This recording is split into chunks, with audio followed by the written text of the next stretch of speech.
Hey, this is William Tincup and Ryan Leary, and you are listening and watching the Practitioner Corner podcast. We have a special guest today, Jeri Hawthorne from Aflac, and we can't wait to hear her journey, her story. And so, Jeri, how are you doing today? I'm well, thanks. How are you? I am doing well.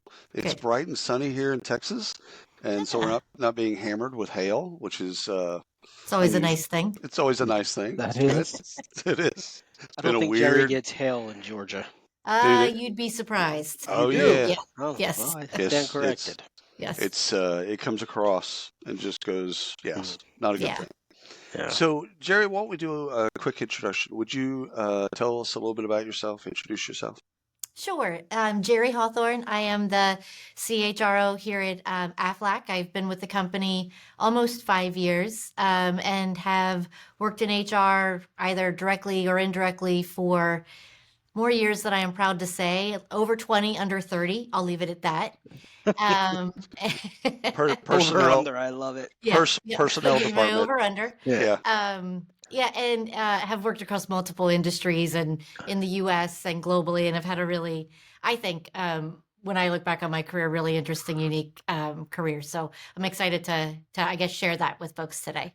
Yes, for sure. Well, William, since you brought it up, Jeri, was it titled the personnel department when you started? It was not See, Yay! that's not good. titled the personnel department when I Okay, started. okay. I Aflac get had a it. personnel department, but not when I was here. They had one Oh many yeah, years ago. Many yeah, years So ago. And then you got rid of that. I yeah, get yeah. like nervous. last year. Last year, Yeah. we did away with that last year. We were talking the other day to somebody, and I said, when we go through, so J.C. Penney's at the local mall here, and when you go through to the restroom area, there's a door, and it just says personnel, Yeah.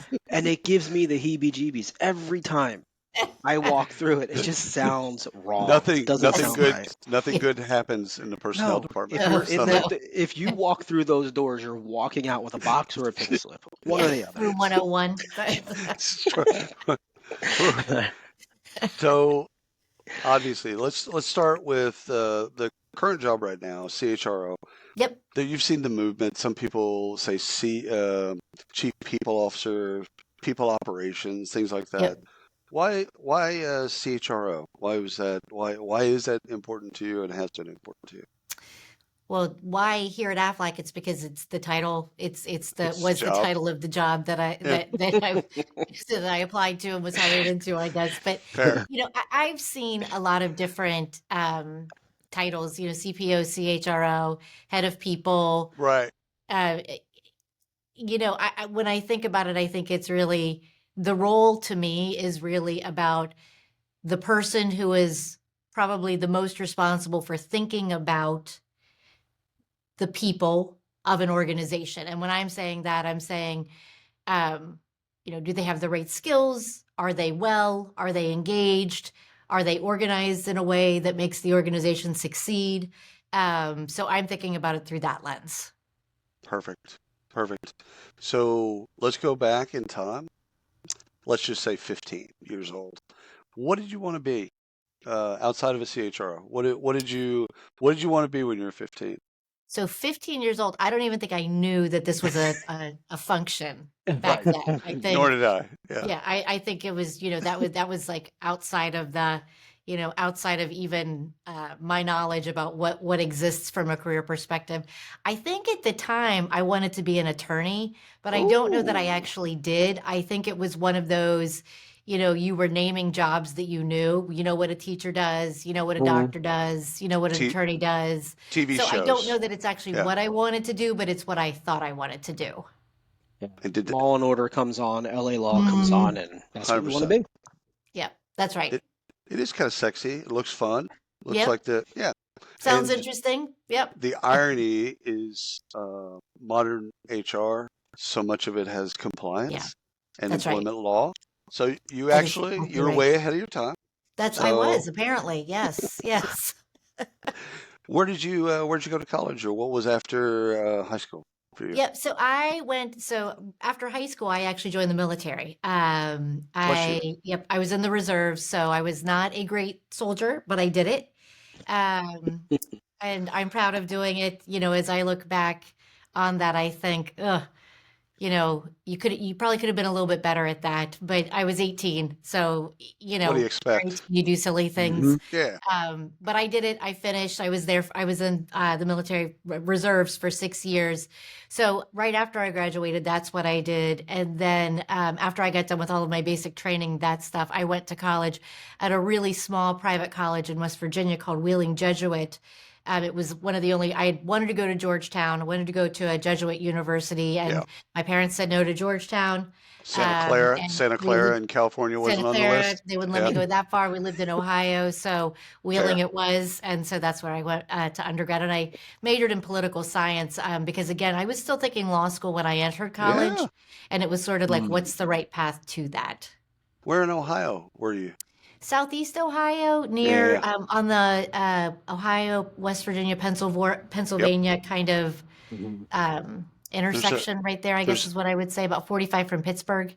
not the Ohio State, but the Ohio University is somewhere down there, right? Ohio University was probably about 3 hours south, Gotcha. something of us, Gotcha. southwest, That's probably. really good Yeah. school for PR and Yes, great communications. school. Yeah, excellent school. Yeah. I lived north in Cleveland for 3 years when I was doing my MBA at Case Western. So Nice. I have family who lives in Cleveland. Yeah, it's a nice, I, outside of Cleveland. It's a I nice area. learned during that process being from Texas that I'm not a cold weather person. Yeah. So not not only That's a cold weather area. Yeah, lake Yes. effect. These are not a Yes. good things that place for you. Snow. no. Yes. Yeah. Whenever someone Oh. says lake effect, I actually kind of start to kind of shiver because Yes. it brings back memories in Yeah. bad ways. Yeah. Yeah. It's funny because we live in the South now, and my kids, they close school here if it Oh yeah, rains, if it storms badly enough. I mean, that in 100%. Texas you get the Same thing. storms.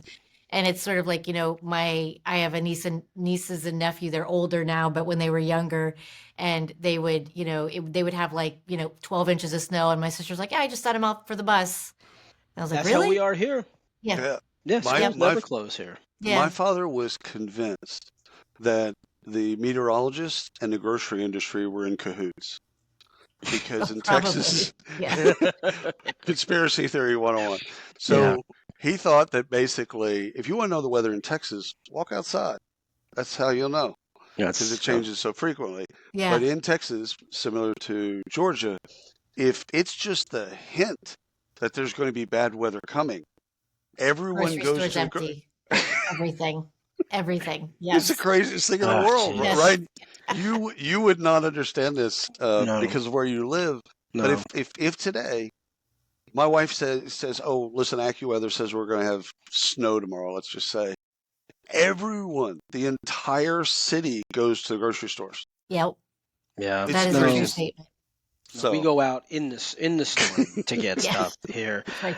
Philly, they're So- tougher in Philly. They're tougher That's there. right. Best They are sports fans in the world. Oh, dear. We'll I leave think that I one just alone. touched. I think I just touched a Leave that one nerve. alone. Yeah.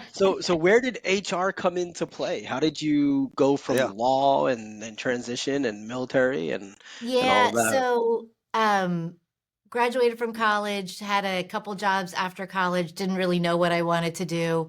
Ended up going to graduate school in social policy or for social policy, wow. looking at, things like social security, social welfare systems in different countries and what governments did in other countries compared to how in the US it's very much of a private market driven social welfare system outside of, Medicare, Medicaid, Social Security.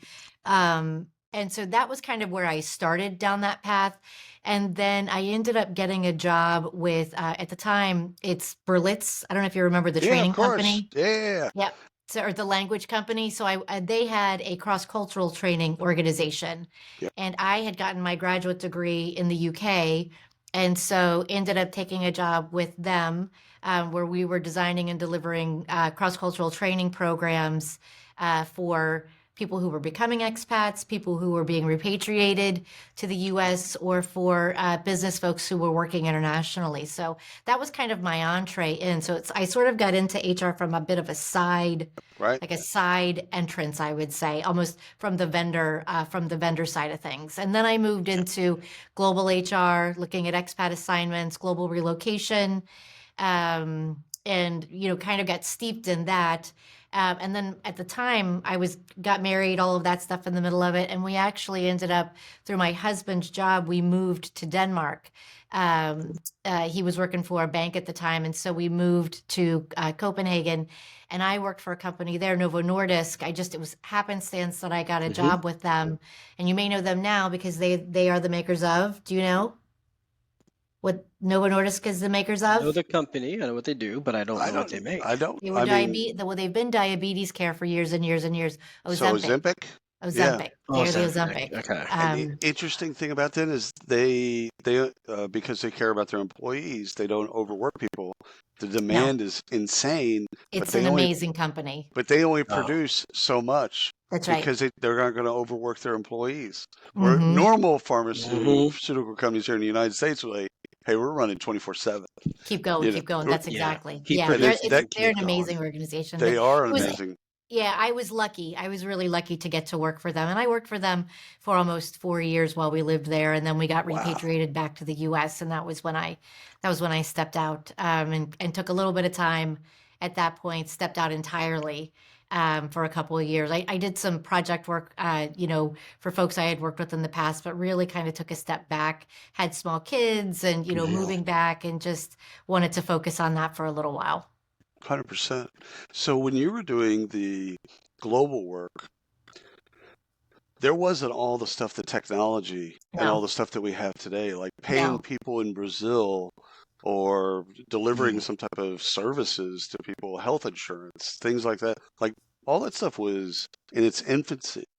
That's right. How'd you do that? I mean, how'd you deal with the complexity of global HR? Well, so I would tell you, so when I was at Novo, it was really expats. So we had entities set up in those different countries and we were sending people back and forth. But I did that, what you just talked about, when I worked at a company called US Pharmacopoeia. They are a standard setting organization for generic drugs. They work very closely with the FDA. And when I was there, we opened up laboratories in India, China, and Brazil. And that really was we're opening up a lab in Brazil, in Sao Paulo. Go. We've done the market research. We know it's what we need to do. We know this is the right thing. Now we need to go set this lab up. And so that was really the how do you do that and how we did it. I don't know if this is how you do it at the time.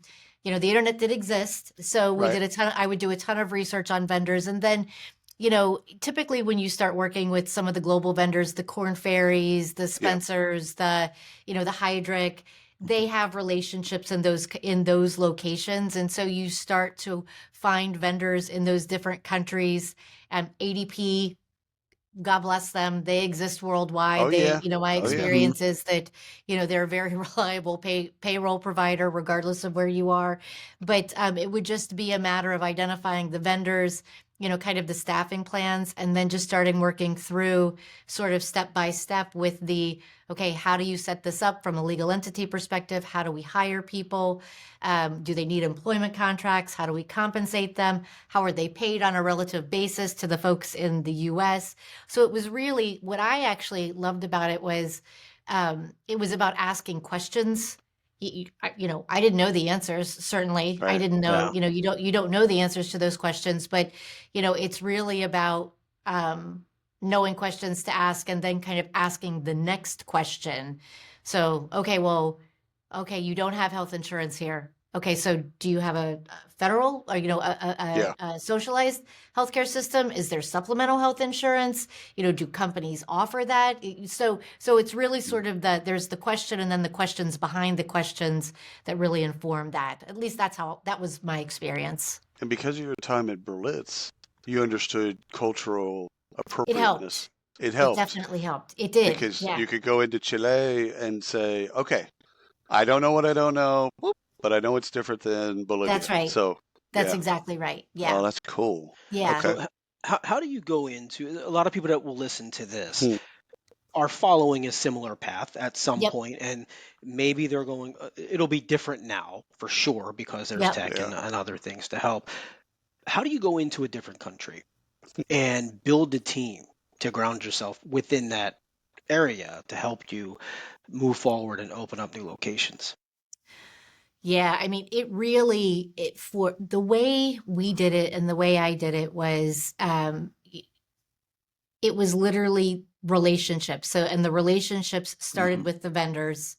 So, identifying the vendors that you trusted, and kind of that came back from the who are the vendors that I trust in the in the US.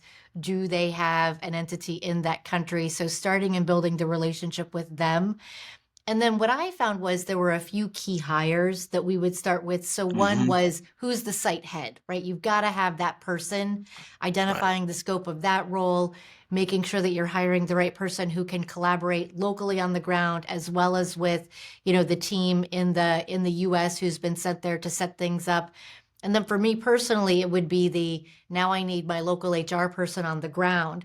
And once we got those two roles hired, Hmm. the other stuff just kind of came in around it, for lack of a better way to say it, because those were the most probably stable state roles. And at Right. Aflac, I wasn't involved in this because I wasn't here, but we opened up a tech hub in Northern Ireland a few years ago, and one of my colleagues, he was really the he was really the site head and drove the whole thing. And he's a guy from the U.S. and we had sent him over, and his first hire was the head of that office, and then I Right. hired the HR person, and then they filled in around it. And so it's interesting because I didn't know him, this gentleman Keith, at the time. And like I say, it was already set up, but it was interesting for me that, the tact that I had taken in the early 2000s was pretty much the Still. same one that he Yeah. took when he went over. He said, I've got to start here and we're going to build around. Yeah. And that was where my question was rooted was, is it the same? Which I obviously think it so. feels like it is, and Yeah. technology is not really affecting that. No, I think it is the same. And I actually think probably now, um, I don't know that I would call it simpler. I would probably call it easier to find options Right. than it might have been, back Yeah. then, because with the internet, you can find so much more information. I mean, in the early 2000s, the internet existed, but I Wasn't would as say that mature. it wasn't as mature. That's a great way to say it. It definitely wasn't as mature. Yeah. Yeah. Yeah. Yeah. Localization's what I've heard, right? It becomes a Hmm. game of finding Yeah. the gal or the guy in that space that's just really awesome, and then building from there. That's Um, exactly. Yep. so when you came back after your break, with kids and the whatnot, what did you do next? That was when I went to US Pharmacopoeia. So I went I from not working for a few years to jumping in and traveling about 80% of the time. And I had two little ones at home, and my husband and I did throughout our careers, we've really balanced. We've been kind of lucky. It hasn't, sometimes it's been by design, a lot of times it's just been by circumstance. right. Hmm. But so he had a job where he was able to work from home and be remote most of the time, and then I was traveling, and I always say it was probably one of my favorite jobs. It was just at the wrong time of my life because my kids were so small and I felt like I Yeah. was missing so much. So I was there for just a couple of years and then ended up trying to find a job that was closer to home where I had a better work-life balance. Right. I was burning the candle at all ends and felt like I was just missing some pretty significant milestones. And so ended up taking a different job that was a domestic focused HR job at T. Rowe Price in Baltimore, which was where I lived at the time. Isn't it funny how people view business travel as sexy? Oh, yeah. Awful.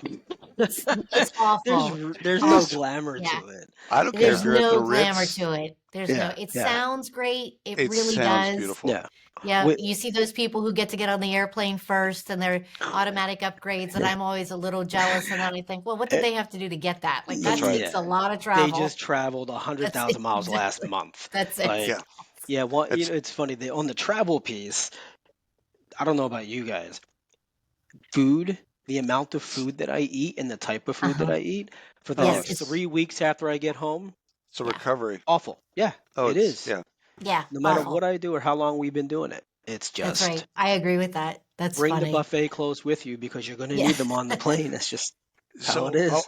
I want to go back to your time with services. Which branch were you in? I did the Army Reserves. Yeah. So my son's going to Texas A&M, and he's going to be in the Corps of Cadets. He's already signed a 4-year. He's going to be Nice. commissioned after. You were early on in the, I'd say, desegregation of the military, if you will. Well, No, we were no, still. It was. I was in the military in the late '80s, early '90s. yeah. How was that experience? When I mean desegregation, I meant early in that process of men and women serving together in battle. I mean, we served together, but everything was, depending on all basic training was completely separate.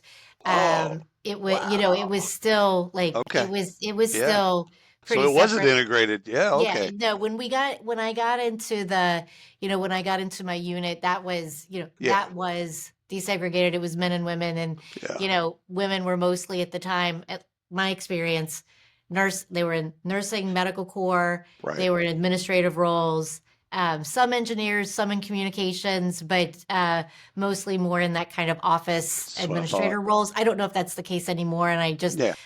I don't follow it as much, but that was when I was, back in, that was You, the did kind you of the do mix. it? Did you do any HR back then?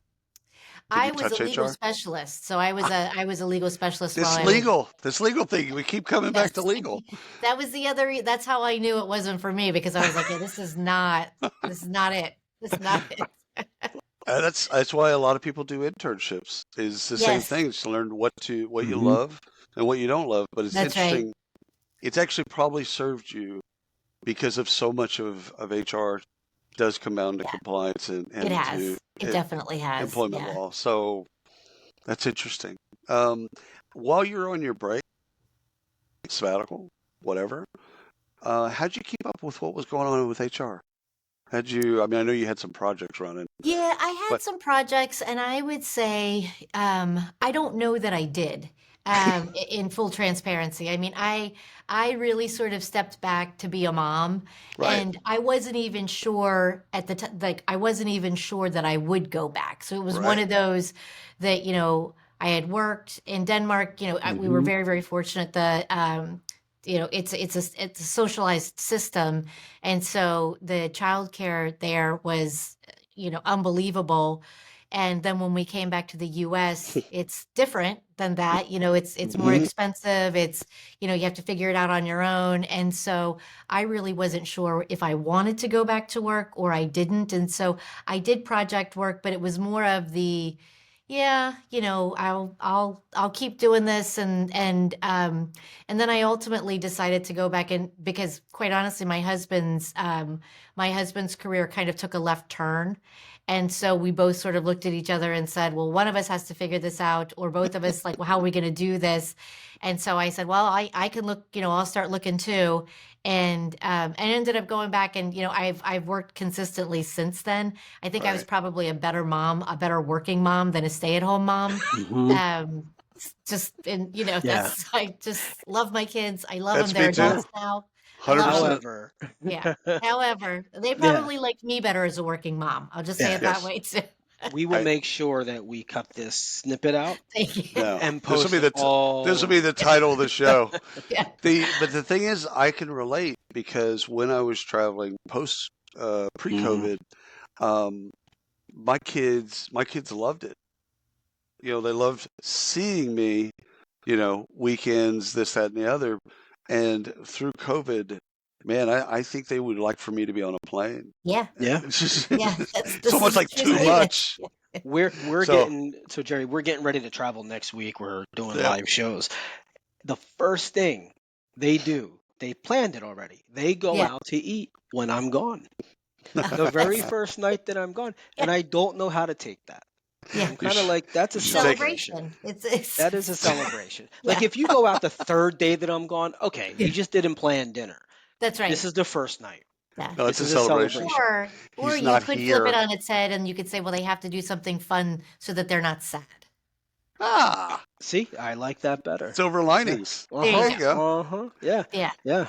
The Go with pace that. of the pace of HR now, Oof. especially the technology, but it really kind of deals with candidates and kind of how candidates are different and processes being kind of more Mhm. updated more frequently, et cetera. Just the the velocity or the speed or the pace of HR.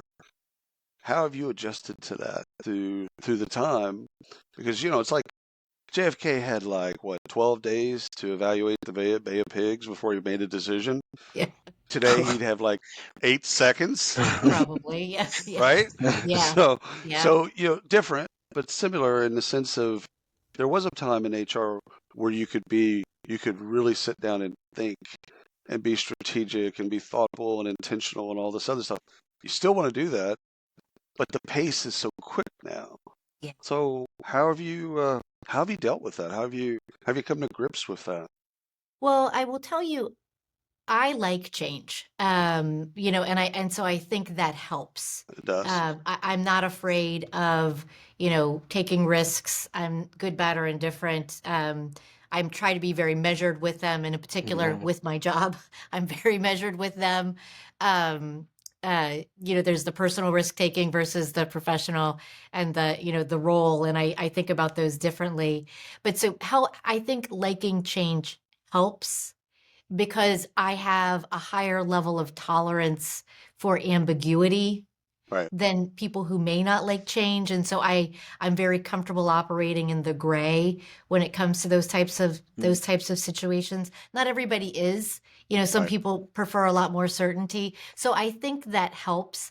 Having said that, I also think, my background is exceptionally varied. I've worked in global HR, I've worked in expat management, I've worked in training and development, I've worked in talent management, I've been an HR business partner.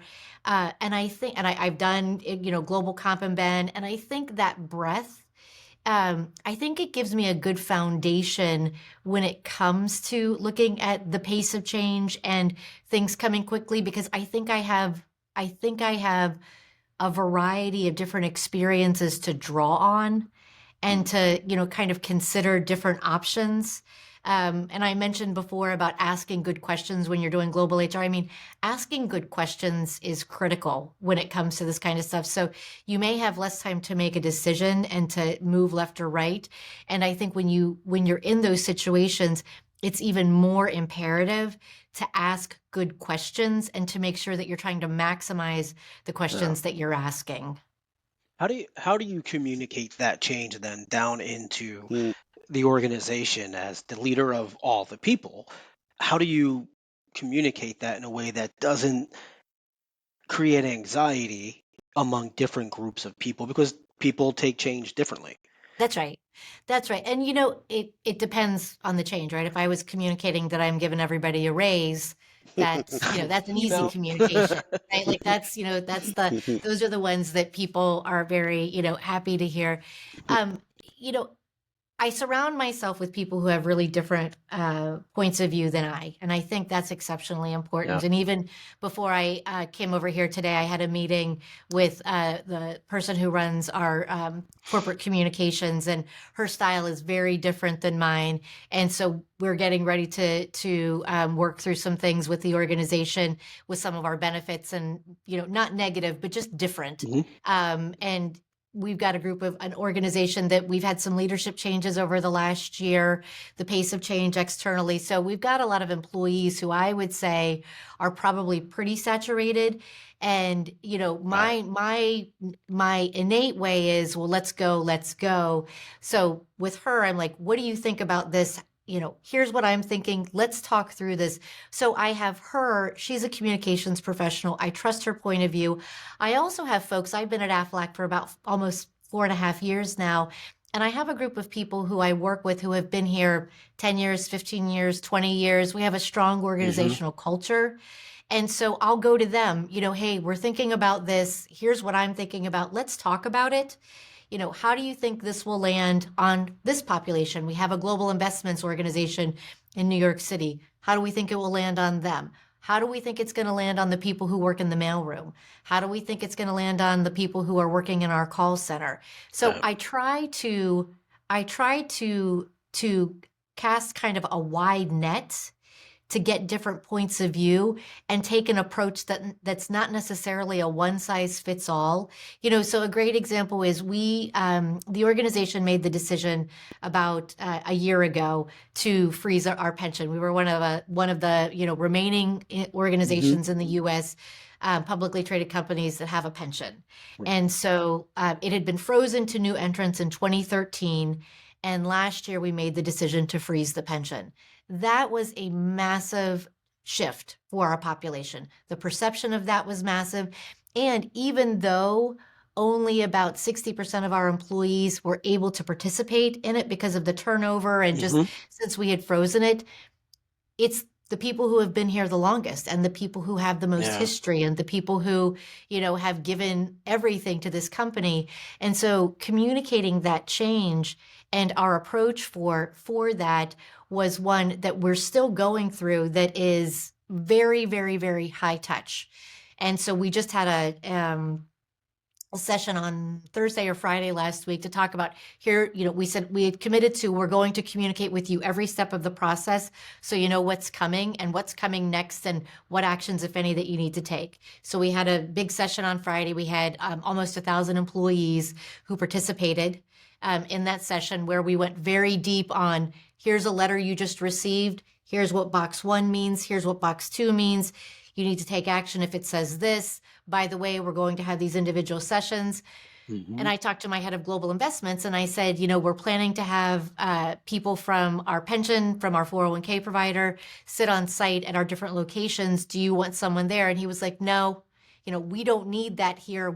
This is a different type of population. Right. Okay, perfect. We won't do that. So we're going to do this educational session for everyone, but how we're going to treat this population will look different than how we're going to treat the population that is, we have a group of people who sit on the phones, 8 hours a day and have scheduled, breaks that are down to 15-minute increments. And so if I want to help that person, I probably need to do that either before they start their day or after they end their day, but I want to make sure that I'm available at a time that is accessible to them. Right. So if I did the math correctly, you're either pre-COVID hire or a COVID hire. So where I are you was at? pre-COVID, but I started in October. December? Yeah. And I started in October, and we exited everybody in at the end of February, in early March Wow. of Before 2020. Task so you number did it. one. Yeah. Hey. That's number one.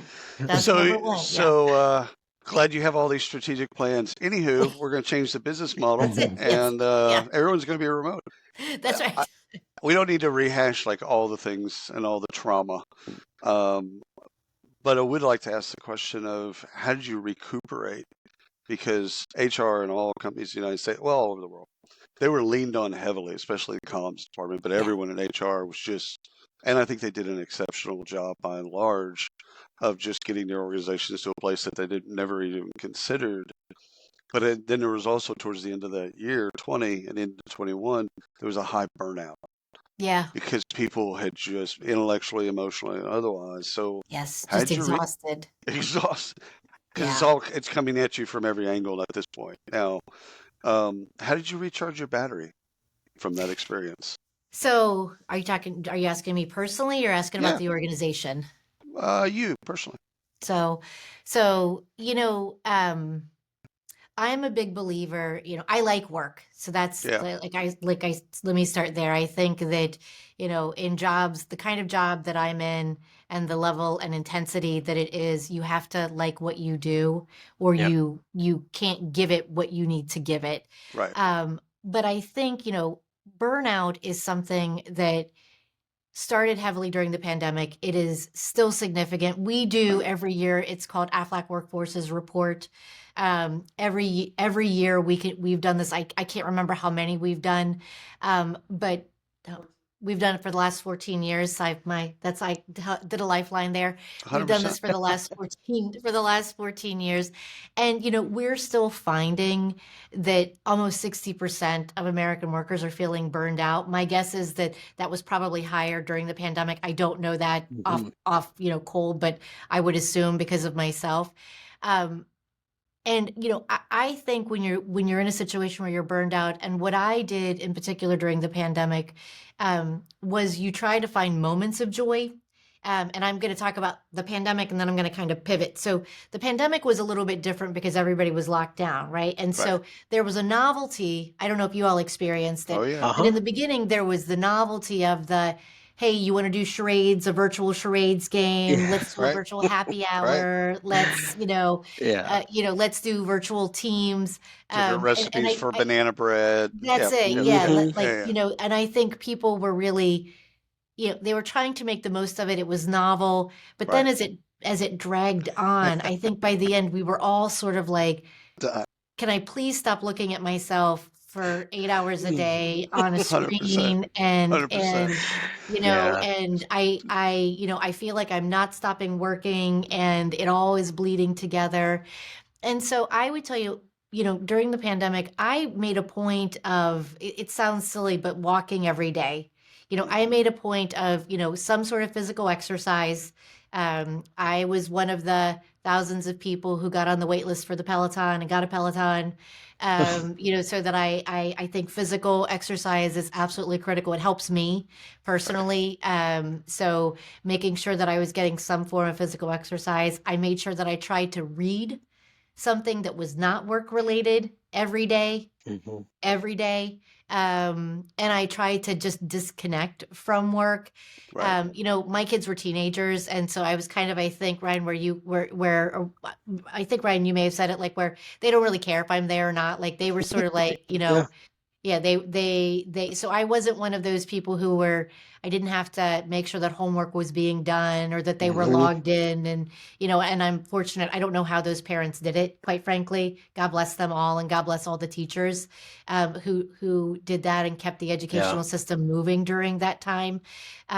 Because I don't know how they did it. And if my Hmm. kids had been small, I don't know what I would have done because Mhm. I'm a good working parent. I'm a good working parent. Yeah. Right. Yeah. Um, so that was really it for me, and I would tell you that I've kind of carried that through even now, because my Mm. job is intense, and so 5 days a week, Monday through Friday, I'm pretty rigid. I'm in the office before 7. I usually leave around 6. I make my meals on Sunday, my husband and I, so we cook for the week. So when we eat, I get home, we eat, I walk the dog, I exercise, I read for 15 minutes, something non-work related at least, and then I usually maybe watch a half an hour of some Netflix, something just to disconnect. I'm a Yeah. little bit of a Bravo fan, small, Hmm. Just a small, tiny because bit. it makes me feel a little bit better about myself. So I It watch a little does. Bravo It does. to Whatever's on there, reaffirm that I'm average. I'm just an 100%. average person, you know.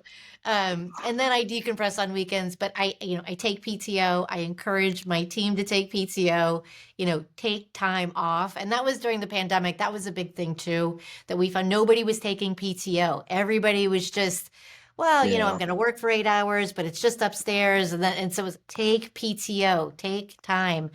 disconnect, completely disconnect. I think that's really, really important. And I definitely, I try to do that. I try to encourage my team to do that, because especially in the HR world, you talked about it, William, that people are, HR really kind of help to carry organizations through. And one of the things that we, with my team, really tried to do was to say, if we're not taking care of ourselves, it's sort of like put your own oxygen mask on first. Right. If you're not taking care of yourself, it's really hard to be there for people. It's really hard to be at your very best for employees and for leaders in the organization and your own teammates. So I think it's absolutely, you know, I used to think it was selfish. I don't think it's selfish. I think it's important in order to be fully engaged when you're engaged in your job. Right. Jerry, last question on my side. I know William will have one as well. Where are you looking forward now? in the area, obviously, of HR and Yep. people. What are you planning for in the coming years? And I Are you know ta- it are changes you talking so about rapidly. are you talking Yep. about excited? Like what she's excited about? Um, or not excited, just planning. Just, Just just where, stop. like, what are you looking at on the horizon and saying, okay, I need to prepare for this, good or Yeah. bad.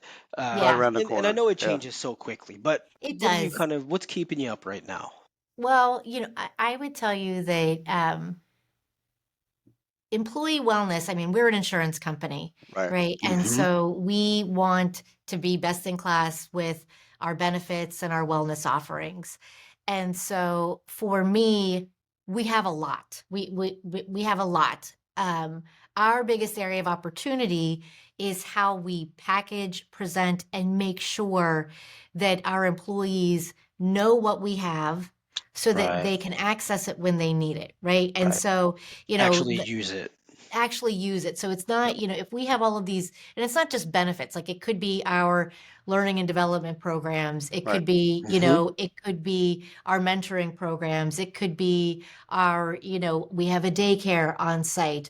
If people aren't using the things that we're spending time researching as best practice, if we're putting all of these things together and people aren't using them for the fact that they don't know that we have it or that we have it, but they don't know how to access it to take advantage, Hmm. then shame on us. And so it's it's one of those that it actually sounds easier than it is, right? Yeah. And Yeah. myself included, it's that, you have all these things and you want to maximize, health expenses Hmm. continue to climb. That's a massive area of focus for us.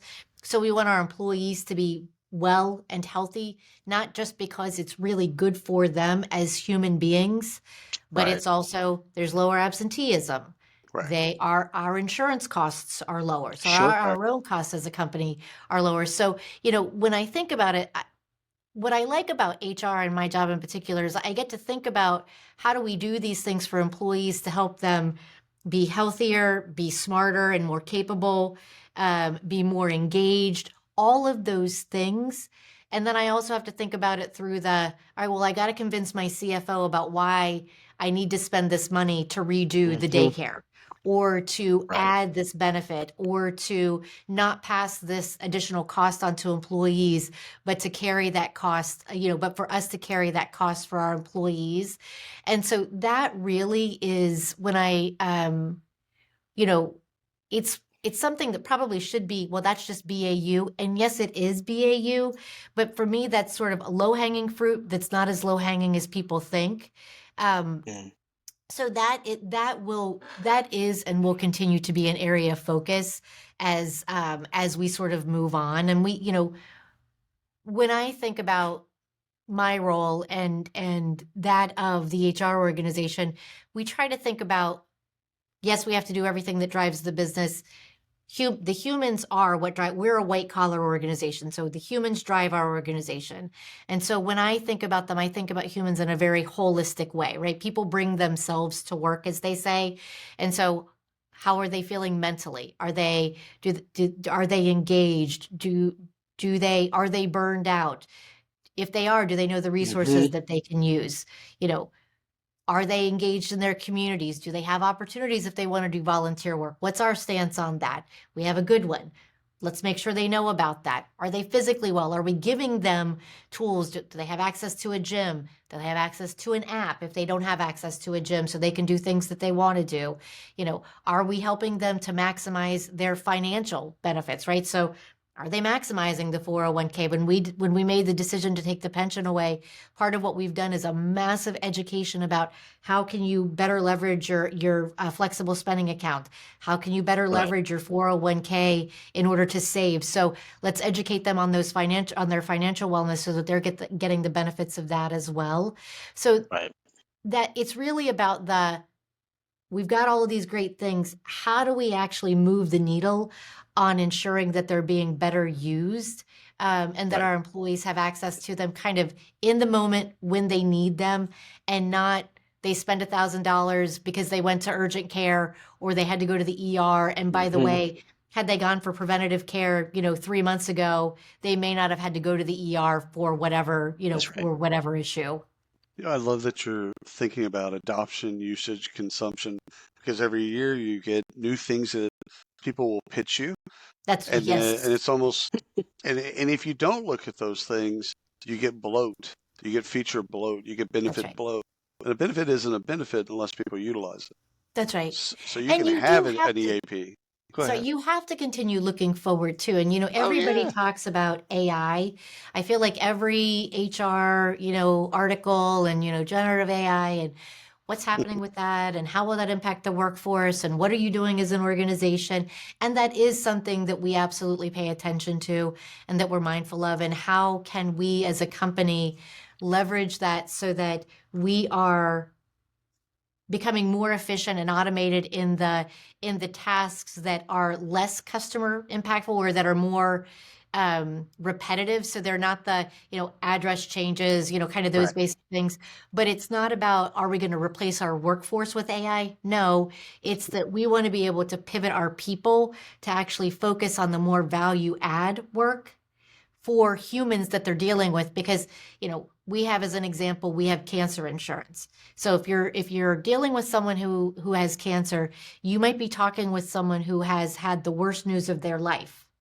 So you right. don't want AI involved in that. You want a human to do that. You can Yeah, have AI involved in, hey, I need to update my address and I'm just a policy holder. I need to have this fixed. That's okay. But we want right, to have our people focusing on those really important moments for our customers. And so that's how we're thinking about it. But it's an ongoing conversation about what are we doing? How are we using it? Will it impact our workforce? How will it impact our workforce? How can we reskill our employees? And those are things that continue to be top of mind as well. Because I think it right. creates angst for employees. You hear about AI and people say, FOBO, does that fear mean of being obsolete. we're going to become obsolete? And I would say, Yeah, we're not, no, I think no, that, people need humans. And I think it's about how do you purpose the humans to do the value of work that's the highest kind of emotional touch with other humans. that's what Ryan and I have come to is where's that moment of humanization? And it might have been in a different place at a time, but where does it need to be now? And That's right. that's going to be constantly modified. Right. Last question, real quick. Advice you'd give your younger self in your first HR job. Mm. What would you say to Jeri? I would say take on things that you don't like. And that's okay. So, I had a tendency to sort of pivot away if there was like, oh, I don't really like that. I don't really like that. And as I got further in my career, I was less afraid of trying those things. And so even when I talk to our interns or our new hires at early career, I always say that, like, go broad. Like it's important. I think it's important, unless you want to be an actuary or Right. something very narrow, which God bless the people who know that, because I didn't know that Mm, when I first started my career. Go broad and try things. And I would also say, um, roll up your sleeves and be willing to try what comes at you. Like, don't have a preconceived notion about why you shouldn't do something. Just roll your sleeves up and try. drops mic. Waltz off stage. Jeri, thank you so much. We know how Sure. busy you are. Thank you for coming on the show and educating the audience, and thanks for the audience for being here.